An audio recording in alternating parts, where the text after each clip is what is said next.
네, 도코투자입니다. 반갑습니다. 저는 여기 브라질 살바도르라고 하는 브라질에서 한 세 번째로 큰 도시 있고요.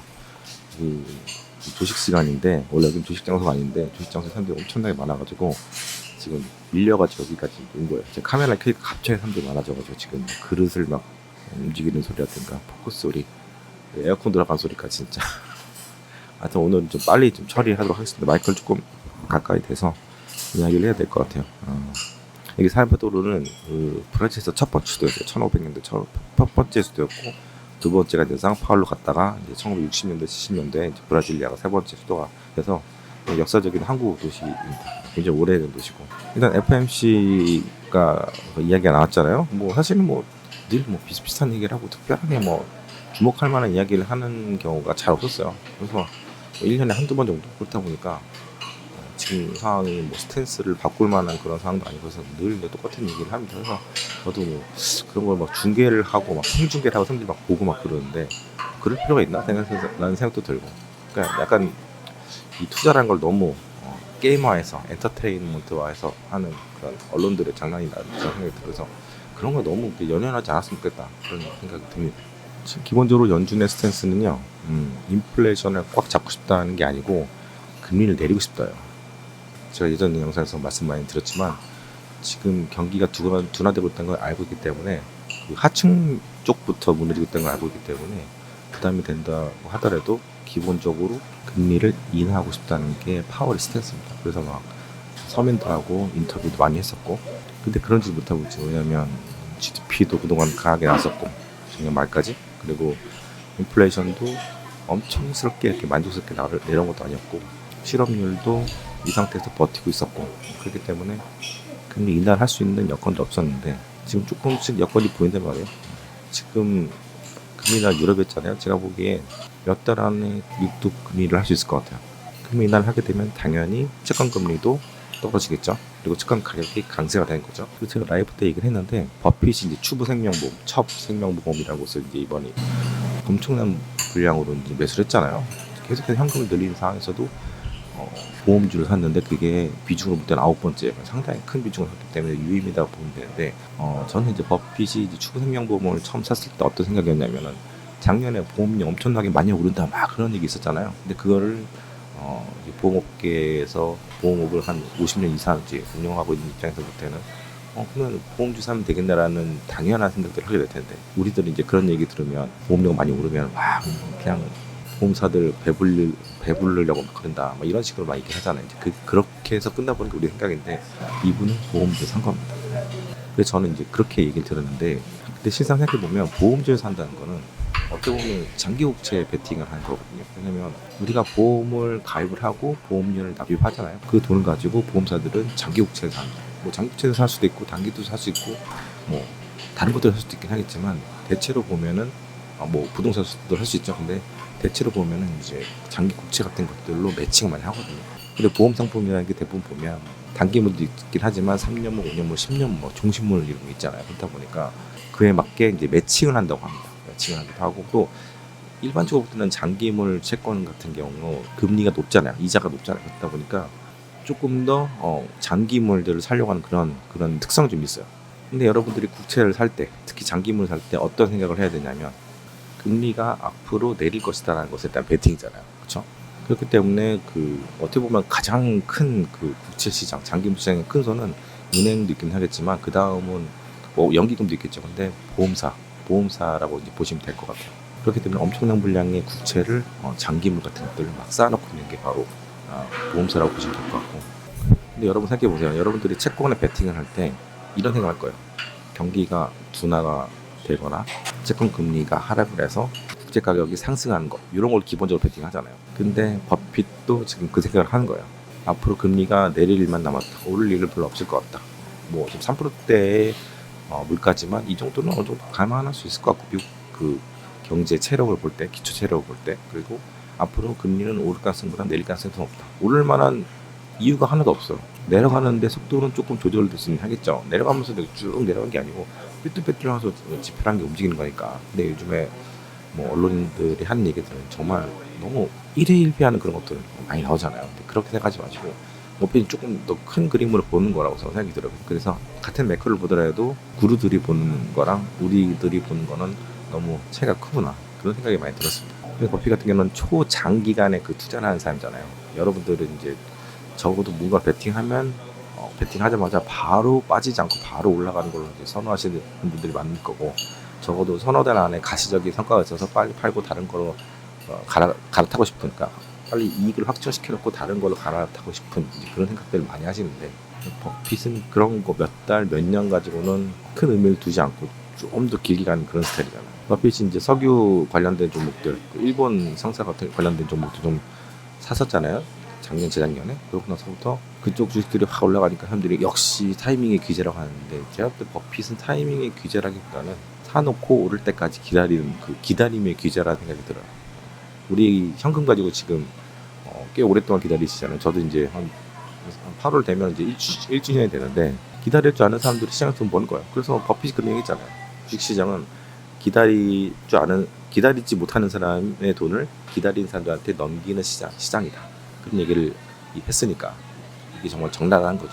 그래서 여러분들이 주식을 가지고 그냥 10년, 20년, 30년 주구장창 기다리든가, 아니면 폭락이 올 때까지 계속 기다리든가, 두 가지 전략을 갖고 쭉 가세요. 그러면 본인의 전략을 정립해서 쭉 가시는 게 그게 최고의 주식 투자라고 저는 생각합니다. 그렇기 때문에 오른장에서 현금 갖고 있는 사람들한테 손가락질하는 것도 웃긴 거고, 폭락장에서 현금 갖고 있어가지고 주식을 싸게 살 때 주식으로 깨먹고 있는 사람들한테 이렇게 손가락질하는 것도 웃긴 거예요. 물론 이제 주식이 100%인 사람들은 그걸 잘 감내를 하셔야죠. 그럴 때는 이제 현금 갖고 있는 사람들은 엄청나게 부러워하겠죠. 그런 시장이 늘 반복돼서 왔어요. 앞으로 없을 것 같다고 생각하시는 분들이 되게 많은 것 같아요. 리플레이를 보면 주식시장을 23년 동안 보면서, 그 전에 또 오랫동안 투자하신 분들도 계시겠지만 그게 반복이 된 역사였습니다. 그렇기 때문에 주식시장에서 가장 큰 위험한 건 뭐냐면 조급증이에요. 조급증. 그 조급증이라는 건 어떻게 보면 욕심이거든요. 근데 주식시장은 인간들이 욕심을 먹어치우면서 그 돈들을 가져가면서 쭉쭉 성장했던 게, 그러니까 엄청난 비극의 역사의 산물이라고 저는 생각이 듭니다. 여러분들의 과거에 주식 투자 경력도 한번 생각을 해보세요. 어떤 일들이 있어 왔는지. 지금 막 벌고 있다고 신나는 분도 계시겠지만 과거에 어땠었고 앞으로는 또 어떻게 될 것인지 한번 곰곰이 생각해 보시는 게 지금 이 시장에서 가장 유의미한 생각이 듭니다. 채권 얘기가 났으니까 채권에 대한 얘기를 조금 해볼게요. 근래 들어서 중국이 이제 미국 채권을 판다 뭐 이런 얘기 나오는데, 정확하게 얘기하면 판 게 아니고 그 만기가 된 것들을 차환으로 이렇게 다시 이렇게 매수한 게 아니고, 신규물을 산 게 아니고 만기된 상태에서 그냥 현금화를 시킨 거예요. 그래서 물량이 이제 줄어들었는데 자꾸 중국 채권을 판다고 얘기해요. 지금 중국이 미국 채권을 팔면 손해가 막심하거든요. 그렇기 때문에 만기까지 가져가는 게 최고입니다. 유튜버들이 약간 그 채권에 대한 이해 능력이 좀 떨어지는 것 같은데, 지금 2020년 5월에 나온 채권만 하더라도 마이너스 30%대까지 나오는데 어떻게 지금 채권을 팔겠어요? 전혀 말이 안 되는 거지. 그리고 이제 중국이 이제 뭐 단기물도 갖고 있긴 하겠지만 뭐 10년물, 20년물, 30년물도 있을 텐데 그것도 상당히 마이너스가 크거든요. 근데 그런 것들이 하나하나 이제 정리가 되겠죠. 근데 워낙 이제 물량이 많았었기 때문에 한때는 세계 1위였잖아요. 꽤 오랫동안 세계 1위였잖아요. 그러다 보니까 차환 발행만 안 해도 한 달에 한 3, 40조씩은 이제 물량이 좀 줄어드는 거거든요. 그런 일들이 그동안 있었고, 그에 비해서 선진국, 그러니까 유럽에 있는 국가들이 미국채를 이제 매수를 하고 있잖아요. 근데 그거는 제 생각에는 결국은 5%대 금리라는 거는 정상적인 금리는 아니거든요. 미국 경제에서 볼 때는 장기적으로 볼 때도 그렇고, 그래서 언젠간 이게 정점을 칠 건데 그게 올해라는 거죠. 올해, 내년이나 내후년이 아닌 거죠. 인플레이션도 거의 많이 잡혔고, 그렇기 때문에 유럽 같은 경우도 미국채를 뭐 엄청나게 많이 사진 않았다가 근래 들어서 좀 많이 산 것도 있고, 뭐 정치적인 그런 이유도 있다고 하는데, 뭐 그것도 저도 이해합니다. 왜냐하면 경제가라는 게 정치 외교 같은 것들이 당연히 작용을 하기 때문에 그런 부분이 있는 것 같고, 일단 트럼프의 당선은 막아야 될 거 아니에요, 그렇죠? 근데 제가 볼 때는 이런 것들이 계속해서 지속이 될 것 같다는 생각이 안 듭니다. 일단은 연기금이든 뭐 금융기관들이든 미국 국채를 사는 가장 큰 이유는 지금 금리 인하에 베팅을 한 거라고 볼 수 있을 것 같아요. 물론 이제 연긴 같은 경우에는 그 국채를 트레이딩하는 곳이 있고 만기 보유하는 곳이 있는데, 제가 볼 때는 90% 이상은 만기 보유 사서 묻어두는 그런 스타일. 왜냐면 연기금들은 이제 안정성을 굉장히 중요하게 생각하기 때문에 만기로 가는 전략을 대부분 펼치는 거고, 그리고 이제 아무리 그래도 이제 미국 국채를 사다 하더라도 저렴하게 사는 게 좋죠. 저렴하게 사서 만기까지 가는 게 더 큰 수익이 나겠죠. 그렇기 때문에 그런 부분도 생각을 하셔야 될 것 같아요. 지금이 올해가 적어도 정점이 될 것이다. 금리가 정점될 것이다. 올해가 가장 채권들이 단기물, 중기물, 장기물 가장 쌀 것이다. 이렇게 보고 이제 베팅에 들어간 거라고 보시면 될 것 같습니다. 아무튼 오랜만에 이제 오늘 채권에 대해서 말씀 많이 들었는데 뭐 줄창 채권을 사야 된다. 뭐 1년 내내, 2년 내내, 3년 내내 막 그렇게 하시는 분들은 장사하시는 분들이 계시는데 저는 그래도 어떻게든 주식은 지금 계속해서 이제 예상부터 밀려있긴 하겠지만 한 6개월 정도 제가 예측했던 시간보다는 좀 밀려있긴 하지만 어쨌든 채권은 지금 사는 거는 굉장히 좋은 상황인 것 같고 제가 추천을 했던 시점이 4.5%를 이제 미국 국채 10년물 금리 기준으로 볼 때는 4.5% 정도 왔다 갔다 하던 시기였는데 앞으로는 뭐 등락이란 건 계속 있을 수 있죠. 있긴 하겠지만 계속 결국에는 이게 4.4%대 초반까지도 내려올 가능성이 높고 3%대까지도 당연히 올 수 있을 거라고 봐요. 단기로 트레이딩 하시는 분들이든 연기금처럼 장기로 이게 반기 보유하시는 분들이든 굉장히 수익을 어디 가서 굉장히 높은 그런 타이밍이다. 그렇게 보고 있습니다.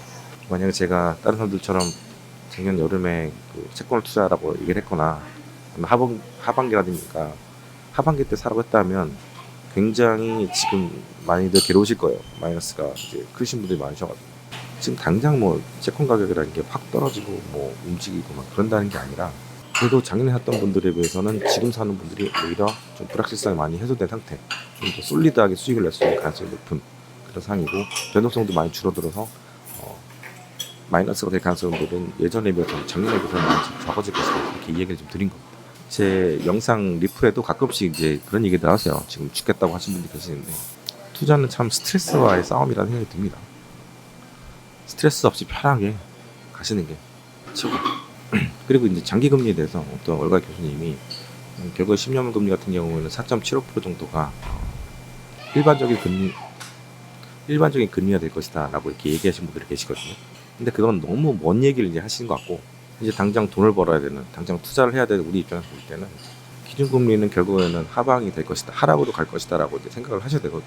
그러면 지금 뭐 4.4% 있는 금리가 4.7% 올라간, 기준금리가 내려가는데 시장금리가 올라가는 거는 이거는 좀 말이 안 되는 것 같고 뭐 일시적으로 그럴 수도 있긴 하겠지만 4.75가 딱 뉴 노멀이 될 것이다 라고 생각하시는 거는 조금 그러시는 것 같고 지금 5.25에서 5.5%대 이제 금리인데 이게 3%대까지 이제 내려갈 거로 저는 보고 있거든요. 2% 정도 하락을 할 거라고 보고 있거든요. 그럼 결국에는 장단기 금리가 역전된 상태에서 다시 원래대로 장기가 더 비싼 상태, 금리가 높은 상태, 그런 상태가 될 거라고 보고 있고 만약에 이제 크라이시스가 한번 상업용부동산 관련해서 오게 되면은 이거는 더 큰 하락으로 갈 수도 있겠죠. 만약에 크라이시스가 오게 되면은 3.5% 기준금리는 너무 높아요. 여전히 높기 때문에 더 빠질 수 있다고 보거든요. 일시적으로 볼 때. 부동산을 갖고 있는 기업들을 살려야 되기 때문에 금융기관들이든 지방에 있는 작은 은행들이든 그러면 진짜 그 10년물 금리 같은 국채금리 같은 경우에도 4%가 깨져서 3%대로 내려올 수도 있는 거예요. 그리고 이제 그 버냉키 이후부터 연준의 스탠스가 그거잖아요. 크라이시스가 왔을 때는 시장이 기대보다 더 큰 정책을 펼쳐서 깜짝 놀라시켜서 시장을 길들인 거죠. 그런 정책이기 때문에 5.25%가 정말 어디까지 내려갈지는 저도 잘 모르겠지만 어쨌든 3%대 중반 아래로까지는 일시적으로 떨어뜨려 놓고 시장에 그런 크라이시스를 잠재우는 전략을 펼치지 않을까. 이미 뭐 팬데믹 때 0%까지도 내렸던 역사가 있기 때문에 그런 전략을 계속해서 반복해서 쓰게 될 것 같습니다. 네, 그리고 어떤 분이 한국 금리는 어떻게 보시냐고 저한테 물어보신 분이 계신데 사실 이 채널은 이제 미국 주식 관련된 채널이잖아요. 그래서 한국 주식에 대해서는 별로 얘기한 적이 없는데 일단 이창용 총재의 말 따라서 가면 페드로부터 사실을 뭐 자유롭진 않잖아요. 우리나라 숙명이기도 한데 역사적으로 볼 때 우리나라가 늘 먼저 인상을 하거나 인하를 했었잖아요. 근데 우리나라 지금 내수가 너무 안 좋잖아요. 고금리 때문에 많은 일들이 신음을 하고 있고 부동산 가격도 오르고 있다고 하지만 굉장히 힘든 부분도 지방 같은 경우에는 거의 폭탄 같은 그런 수준이고 건설사들도 굉장히 지금 힘든 상황이고 그리고 지금 신용 1등급 사람이 신차 사면은 뭐 9% 정도를 낸다는 뭐 이 얘기를 들었는데 맞는지 모르겠어요. 중고차인지 신차 같은데 신차? 저는 이제 그 얘기 듣고 엄청나구나라는 생각이 들었는데 누가 차를 사갈까? 이게 차를 3년을 몰면 거의 차값의 30%가 이제 저거잖아요. 이자잖아요. 그래서 만약에 뭐 6천만 원짜리 차를 산다고 쳐 그러면 30%면 1,800만 원, 1,800원. 6천만 원짜리 차에다가 1,800만 원을 이자를 내야 되니까 총 7,800만 원 내고 산 거잖아요. 예를 들어서 BMW 5 시리즈 옛날에는 6천만 원 정도 했었으니까 그런 거 이제 사면은 7,800에 사는 거지. 거의 벤츠 E클래스 조금 이쪽 그 트림으로 살 수 있는 거지. 중고 좀 진한 포르쉐 살 수도 있는 거고. 어쨌든 간에 야, 이렇게까지 지금 금리가 오는 상태이기 때문에 매수가 좋을 리가 당연히 없죠. 야, 7,800만 원이네 참. 지금 어떻게 보면 캐피탈 주식을 사야 될 것 같아. 현대캐피탈 말이다. 하여튼 지금 굉장히 많이 힘든 상황이고 미국이야 뭐 경제가 그냥 좋기 때문에 미국이야 뭐 경제도 그렇게 완전 나쁜 것도 아니었고 작년에 너무 좋았었고 지금도 유지는 조금은 뭐 좀 많이 빠지긴 했지만 그렇게 된 상황이고 이민자들도 막 들어오고 그래서 이제 고금리를 유지를 해도 그렇게 막 힘든 건 아닌 것 같은데 하층민들 빼고는. 근데 한국은 고금리를 유지할 이유가 별로 없어요. 인플레이션이 뭐 미국처럼 높은 것도 아니고. 그래서 저는 한국은 왜 금리를 이렇게 3.5%까지 올리고 있지? 뭐 부동산 가격 때문에 그런 것 같긴 한데 매크로만 볼 때는 매크로 때문에 부동산 때문에 매크로가 지금 망가지는 거야. 어떻게 보면 우리나라는 부동산 때문에 어떻게 보면 피크아웃 코리아거든 진짜. 부동산이 가장 문제입니다. 출산율도 거기랑 연관이 되는 것 같고. 근데 복병이 하나 있어요. 복병. 이게 진짜 지금 왜 이렇게 사람들이 이제 떠나니까 이제 청소를 안 해. 일단 하던 거 마저 하고요. 좀 이해를 바라겠습니다. 제가 여행 중이고 한국에 있는 게 아니기 때문에 이런 복병적인 상황 이거 좀 이해를 좀 바라도록 하겠습니다.